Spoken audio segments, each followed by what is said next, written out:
Hi everyone, my name's Samantha and I'm super excited to be here today. I'm a 16-year-old blockchain researcher and developer, and over the past couple of months, I've built numerous applications, including for real estate, animal adoption, and even industrial control systems. I also founded a nonprofit dedicated to bridging the gender gap in STEM, and in just 7 months, we've been able to reach 21 countries all around the world in 6 continents, not including Antarctica. Now, before I get started, I want everyone to just think about where you are for a moment. The answer is probably the same for everyone, given that we're all still stuck in this pandemic.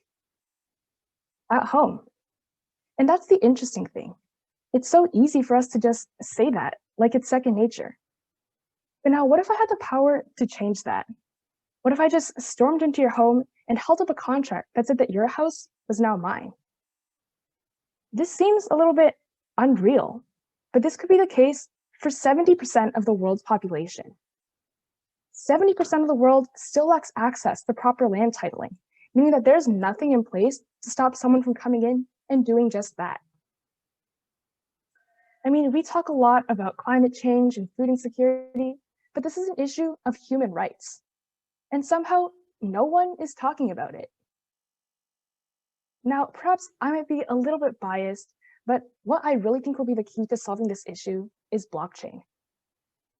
Now, I know you guys are no stranger to that term, but just as a quick briefer, blockchain is an immutable, transparent digital ledger that allows for data to be stored in a secure and decentralized manner through cryptography. The data stored in it cannot be altered after it's uploaded, and if it is, as we tried to do here on block 2, that invalidates all of the data added afterwards, which makes it pretty noticeable.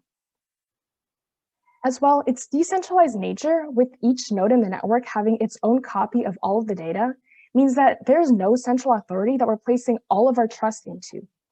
In fact, the precedent is actually to assume that we can trust no one in the network, but the system itself. So rest be assured if you're someone like me and have major trust issues. And it's through this precautionary, almost counterintuitive way of thinking that we're able to come up with a tamper-proof method of securing the documents that grant us our land rights. In fact, I was able to build my own decentralized application, or DApp, that allows for viewing, registering, and transferring lands, all the while securing property rights to their rightful owner. Now, all of these specifications are indicated in a smart contract, which is pretty much just some self-executing piece of computer code that holds the terms of the agreement. And what's important to note here, and what actually makes this application secure, is that certain functions have restricted access. So looking at this register land function here, we see that you have to be the contract deployer in order to actually register the land.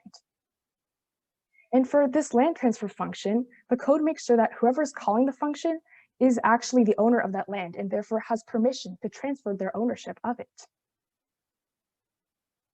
Now, let's see this in action. So the first thing we have to do, of course, is actually deploy the contract. And we do so acting as the government, and we do so in account 1. Next, let's try registering the land and having it go through as a transaction. So after that transaction finishes processing, we click on the button above that says View Land Listings to refresh them, and then we'll see that the land has been successfully registered. And as for the terms of the contract that we just went over, you'll notice that we'll get an error if we aren't registering the land within account 1, which was the contract deployer. Now, let's say you want to transfer the land to account 2, who's buying it from us. So we copy the address of the buyer or account 2, paste that in and select the land that we want to transfer, and then make that transaction. After that transaction finishes processing, the land will be removed from account 1 and will be placed under ownership of account 2. And so as you can see with the updated listings, everything seems to be working fine. But now let's pretend that we're a corrupt government official that wants to place other people's lands under our own name. And so we just gave the land to account 2, but now let's try and take it back without their permission.